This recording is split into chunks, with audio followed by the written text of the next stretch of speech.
छात्रों, आज हम लाल रक्त कणिकाओं के निर्माण संबंधी सूचना प्राप्त करेंगे। आरबीसी के निर्माण की क्रिया को इरिथ्रोपोइसिस अथवा हीमोपोइसिस कहा जाता है।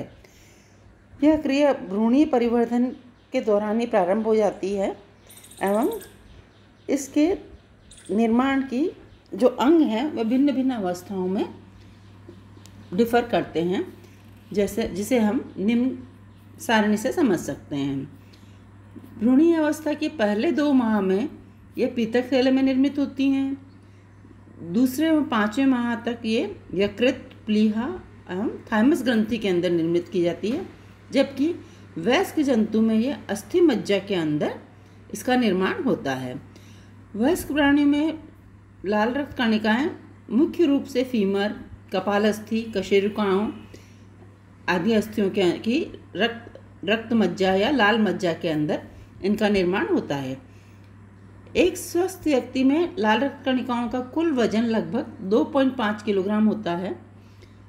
अस्थि मज्जा में हर क्षण लगभग 12 लाख लाल रक्त कणिकाओं का निर्माण होता है, किंतु इसी अनुपात में यह प्रतिक्षण नष्ट भी होती रहती हैं।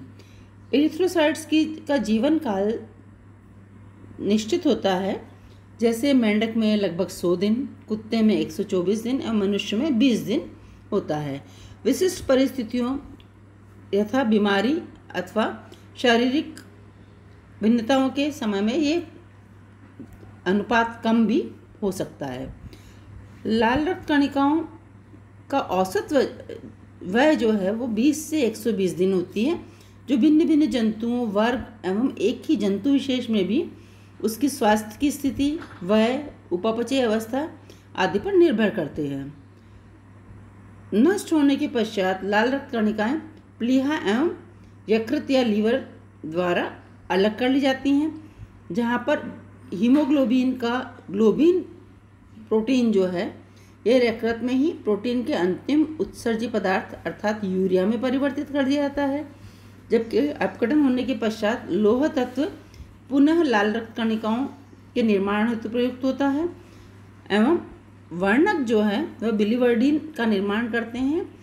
यह यकृत द्वारा उत्पन्न पित्त रस के साथ पित्तवाहिनी द्वारा पित्ताशय में जाता है, वहाँ से छोटी आंत में पहुँचता है। यह वर्णक बिलीवर्डिन एंड बिलीरुबिन के रूप में पाचन क्रिया के अंतिम उत्पाद अर्थात मल के साथ निष्कासित कर दिए जाते हैं।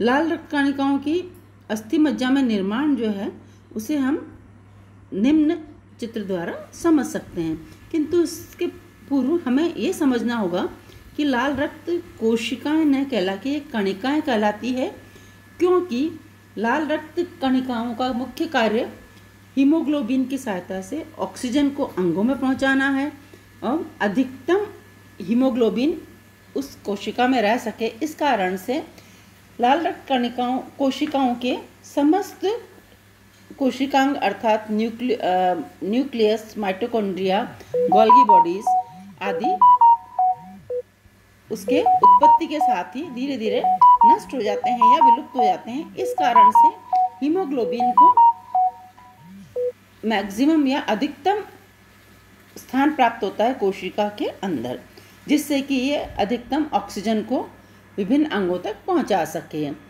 अब हम इस चित्र में आप देखिए कि आपको हीमोसाइटोब्लास्ट सेल्स, जो कि एक प्रकार से स्टेम सेल हमें कह सकते हैं, ये प्रो इरिथ्रोब्लास्ट कोशिका कहलाती है।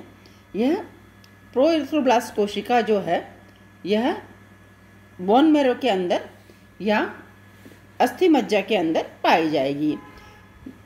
सेकंड है ये बेसोफिलिक इरिथ्रोब्लास्ट के अंदर परिवर्तित होती है, अर्थात ये बेसिक डाइस से रंजित की जाएंगी। इसके पश्चात आती है पॉलीक्रोमेटोफिलिक सेल्स, अर्थात ये विभिन्न रंजकों द्वारा रंजित की जा सकेगी। चौथे दिन आते आते ये नॉर्मोब्लास्ट कहलाती है। यहाँ तक आप देख पाएंगे कि कोशिका के अंदर एक केंद्रक जो है वो उपस्थित है, किंतु जैसे ही ये रक्त परिसंचरण के अंदर जाएगी चौथे दिन के पश्चात न्यूक्लियस या केंद्रक जो है वो इजेक्ट कर दिया जाएगा और उस समय ये कोशिका रेटिकुलोसाइट कहलाएगी। यह लगभग 5 से 7 दिन की अवधि तक ये रेटिकुलोसाइट के रूप में परिवर्तित होती है। उसके पश्चात ये सर्कुलेशन के अंदर एंटर हो जाएगी और वहाँ पर इस कोशिका का परिपक्वन लाल रक्त कोशिका के रूप में होगा। देखने वाली बात यह है कि कोशिका में न केंद्रक उपस्थित है न माइटोकॉन्ड्रिया उपस्थित है, अतः चूँकि ये विभाजित नहीं होती हैं इसलिए केंद्रक की अनुपस्थिति इसमें बहुत अधिक प्रभावित नहीं करती, क्योंकि केंद्रक का मुख्य कार्य जो है वो कोशिका विभाजन को नियंत्रित करना है, कोशिका विभाजन हेतु पदार्थ उपलब्ध करवाना है। माइटोकॉन्ड्रिया की बात है तो माइटोकॉन्ड्रिया चूँकि ऊर्जा उत्पन्न करने का मुख्य स्थान होता है, तो इस कोशिका में ऊर्जा की उत्पत्ति ग्लाइकोलिसिस द्वारा की जाती है और ग्लाइकोलिसिस की क्रिया में, जैसा कि आप सब जानते हैं, यह अनऑक्सीशेशन भी कहलाता है। अतः लाल रक्त कणिका के अंदर जो ऊर्जा की उत्पत्ति है वो ग्लाइकोलिसिस के द्वारा होती है, जिससे कि इस कोशिका को ऊर्जा प्राप्त होती है। चूँकि इसकी जीवन अवधि बहुत अधिक नहीं है, इस कारण से इसी क्रिया द्वारा इसकी ऊर्जा की उत्पत्ति काफ़ी होती है। धन्यवाद।